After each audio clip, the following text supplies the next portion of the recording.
damos la bienvenida nuevamente a este especial de las elecciones presidenciales 2017 en segunda vuelta, cuando ya están escrutadas el 91.81% de las mesas en nuestro país, siendo 10 para las 9 de la noche. Analizamos y proyectamos lo que será el gobierno de Sebastián Piñera. Para iniciar esta conversación quiero presentarles también a nuestro invitado Esteban Silva, presidente Fundación Constituyente 21. Esteban, bienvenido, muchas gracias. Muchas gracias a usted. ¿Cómo estás? Bien, gracias. ¿Tú? Bueno, como es el día, pues, siguiendo el resultado de las elecciones que ya están claras, digamos, como terminó, ¿no? Partamos primero que todo por entender un poco ¿Qué sucedió con la intencionalidad de voto en esta segunda vuelta? Bueno, yo creo que es importante, a esta hora se inician recién las reflexiones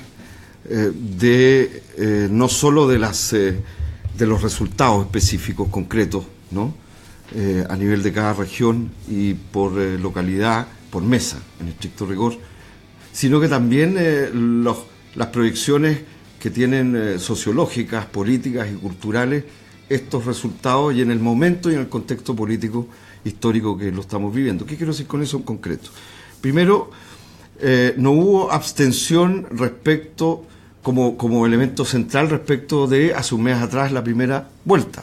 Al contrario, alrededor de 300.000 personas más que en la primera vuelta votaron este domingo.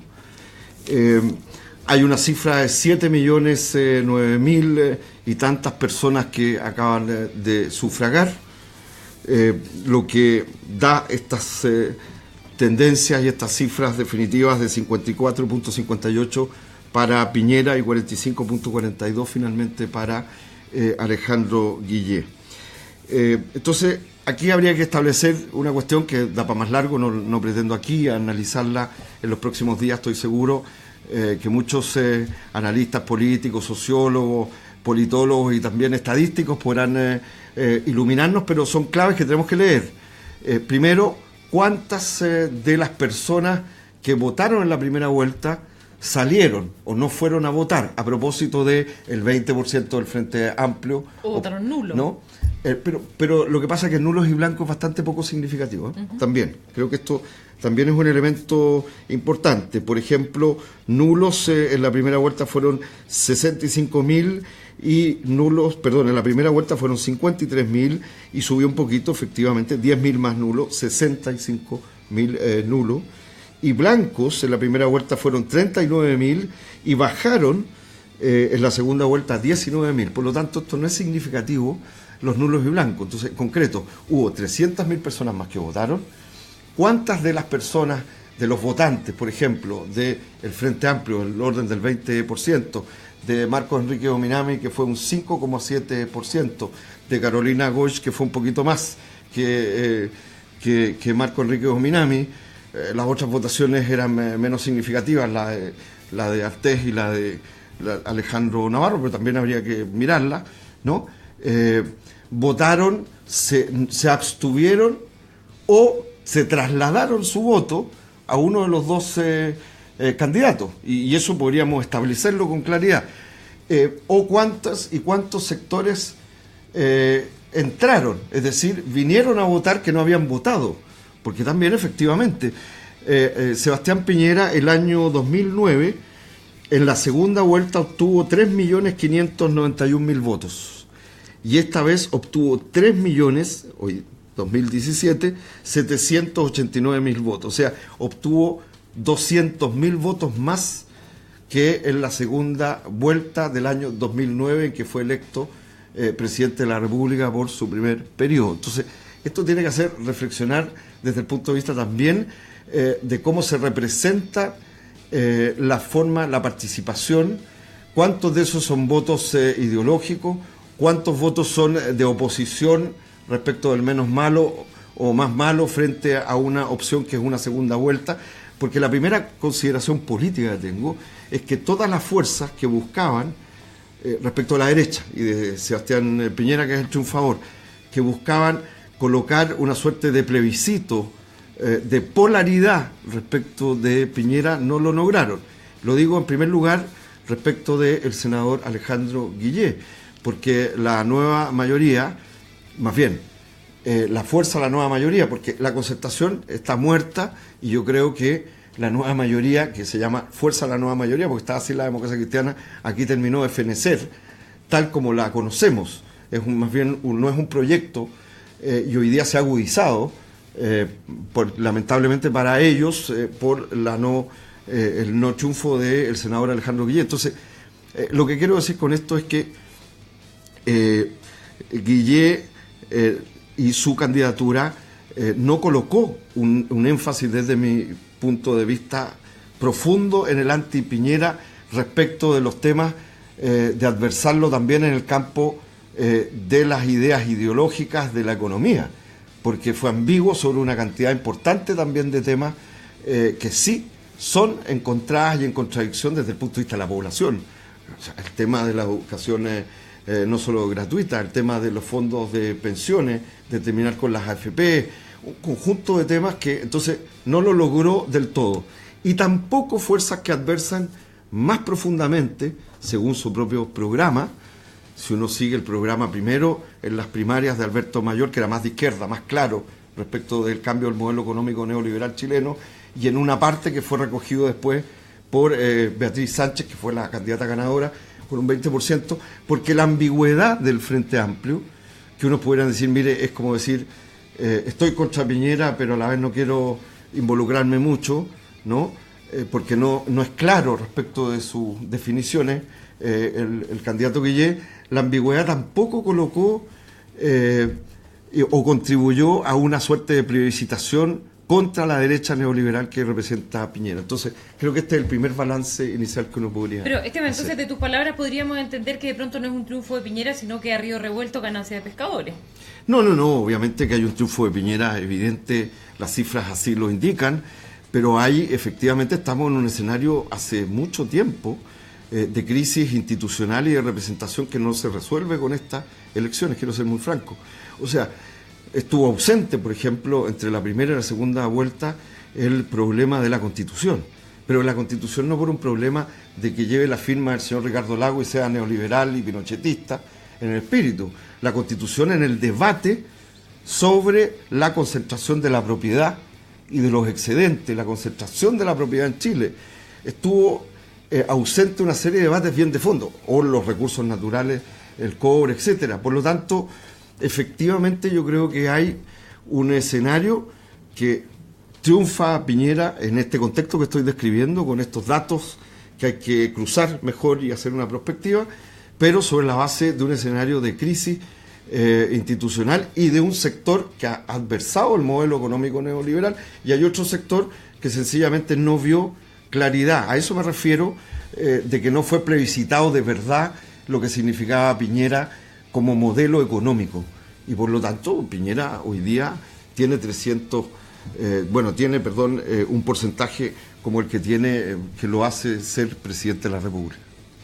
54.57%. Preguntarte también, Esteban, estaba viendo los datos por región. Sí. Y en Antofagasta, en la región de Antofagasta, Piñera saca un 54.82% frente a un 46.18% de Piñera. En la región de Atacama, Piñera saca un 55.55% frente a un 44.45% de Guillé.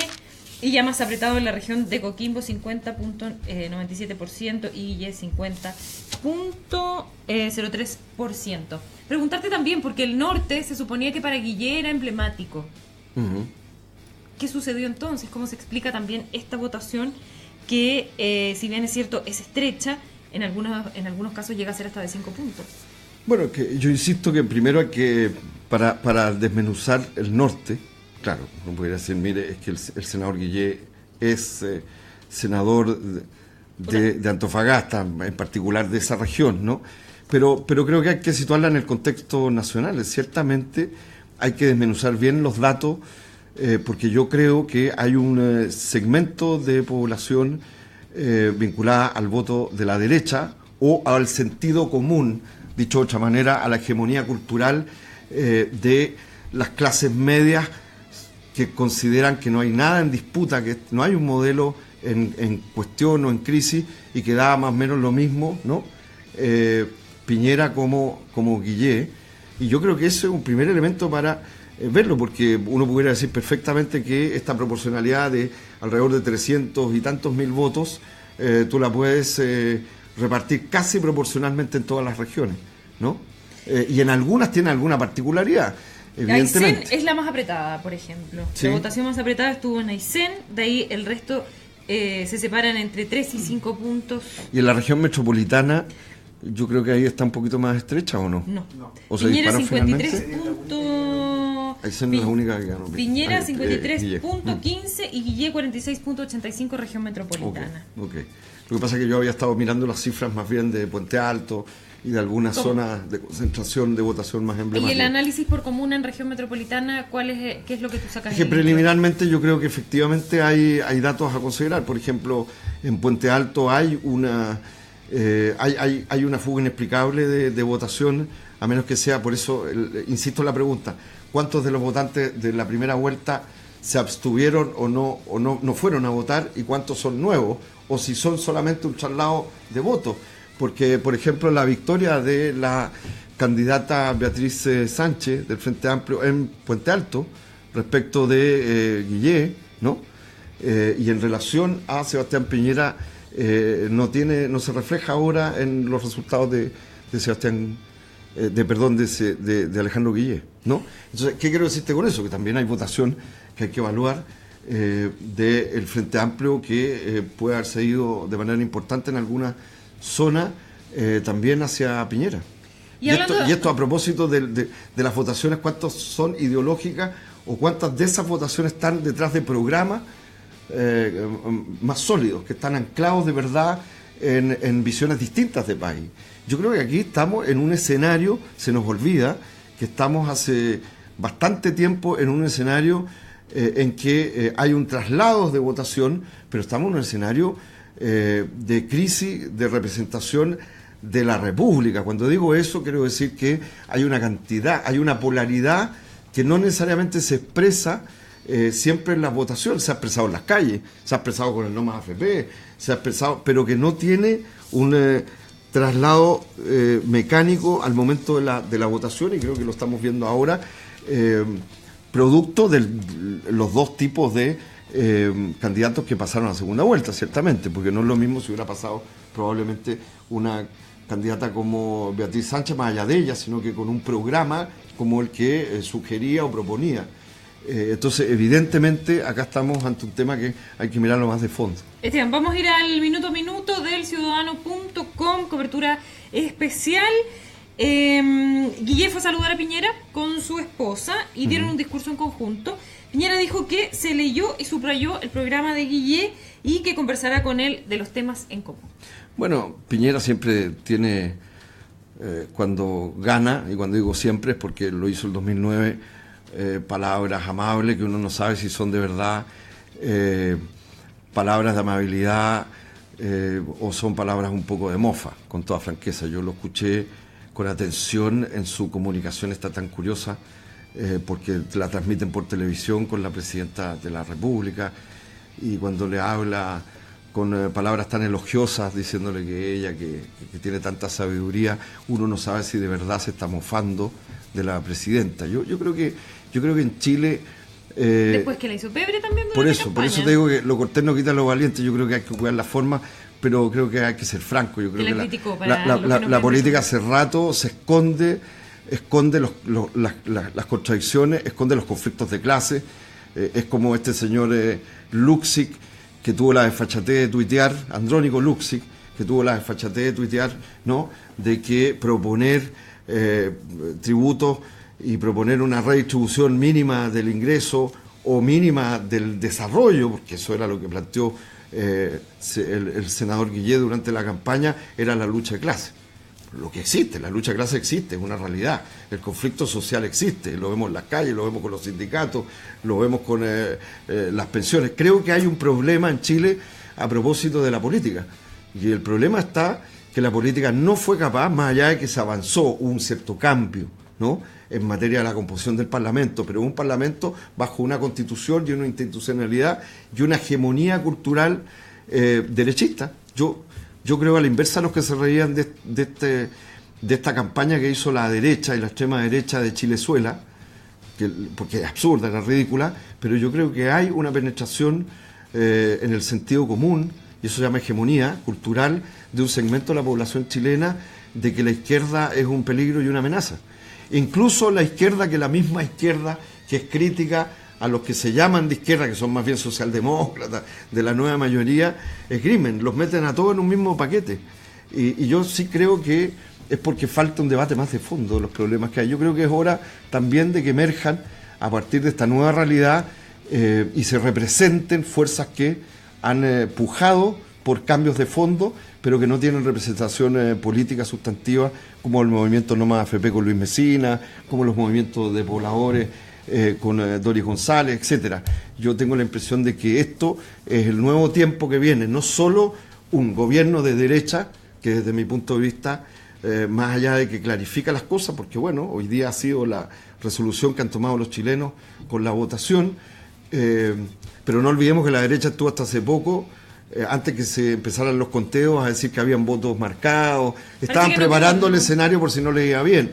Entonces, todo lo que hay debajo de esto es lo que tiene que emerger en un próximo periodo. Yo, con toda franqueza, creo que hoy día es una mala noticia no solo para Chile, sino que para el resto de América Latina, porque desde mi punto de vista geopolíticamente Piñera es un desastre para la región. Pero bueno, las cosas se han clarificado, hoy día ocurrió lo que ha ocurrido y estos son los datos que tenemos en la mesa. Esteban, y hablando de porcentajes, de qué tanta porcentaje de culpa tiene la nueva mayoría, qué pasa con la izquierda, qué porcentaje de culpa también tiene la izquierda en esta derrota de la articulación que se hizo de cara a las elecciones presidenciales. Yo creo que más que buscar solo las culpas, porque las hay responsabilidades, más que la culpa es bien cristiana, es un cuento... Responsabilidades, claro, no lo digo por lo que tú señalas. La responsabilidad es cuando uno se corresponsabiliza por lo que hace en su acto y lo que dice, ¿no? No, y lo que planificó y más lo que lo que sea culposo. De todas maneras. Y también por lo que no hace o no logra entender y no logra articular en su relación de representación de intereses de clases, sociales, populares, etcétera, y de utopías también, finalmente. A ver, primero creo que aquí hay un balance evidente. La concertación ha ido desgajándose con los años de manera progresiva, tuvo que cambiarse de nombre, tuvieron que llegar el Partido Comunista para salvar a la concertación de un desastre hace algunos pocos años atrás y llamarse Nueva Mayoría, intentando prometer cambios que no hizo durante más de 20 y tantos años, sustantivos, estoy hablando de fondo. Yo no quiero negar el carácter reformista que tuvo la administración de la presidenta Bachelet, no vengo aquí a hacer un balance, en mi opinión son algunos cambios y reformas todas sistémicas, o sea, dentro del modelo, y algunas estaban bien intencionadas, pero muy mal hechas, pero que no lograron abrir y hacer un cambio profundo respecto del modelo, o el inicio de un cambio del modelo. Estoy hablando del modelo económico de desarrollo neoliberal, capitalista salvaje que tiene Chile.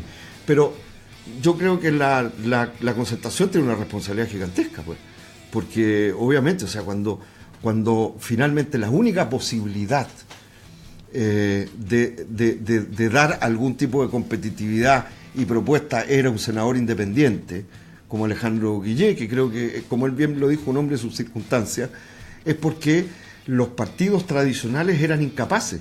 O sea, imagínate lo que hubiera sido con Lagos, que era más de lo mismo. Esto hubiera sido quizás probablemente una votación mayor para Piñera, no sé. Eso es lo primero. O sea, creo que hay un problema más de fondo. Y los que dicen de izquierda que no lo son, los que se dicen de centro izquierda que tampoco lo son, desde el punto de vista de los programas, creo que hay que hacer un balance bien de fondo. Y el Frente Amplio es una fuerza que viene naciendo, que todavía no logra ser una fuerza con un proyecto nacional, sino que es una fuerza, un conglomerado que se está constituyendo, que ya tiene 20 parlamentarios, que no es poco, por cierto. O sea, es una fuerza que es electoral, es un conglomerado electoral que tiene el desafío de transformarse en una fuerza con una estrategia, ¿no?, global, que representa el conjunto de las fuerzas, tanto antineoliberales y en su interior la construcción de una fuerza de los trabajadores anticapitalista, fuerte y clara, que es, creo, uno de los desafíos de una izquierda que a partir de ahí tiene que reconstruir también su relación con los movimientos sociales y particularmente con la fuerza de los trabajadores que adversan el modelo neoliberal. Muchísimas gracias por estar con nosotros hoy día en esta cobertura especial del Ciudadano.com. Recuerden que pueden conversar con nosotros a través de nuestra ventana de comentarios en nuestro Facebook Live, Periódico El Ciudadano, también en nuestro Twitter, @el_ciudadano, y revisar todo este análisis también en el Ciudadano.com. No se muevan, nosotros volvemos ya con Francisco Figueroa, coordinador nacional de Izquierda Autónoma. En unos instantes volvemos, atentos ustedes por supuesto a nuestra notificación de alerta de transmisión en vivo. Muchas gracias. Gracias a ti.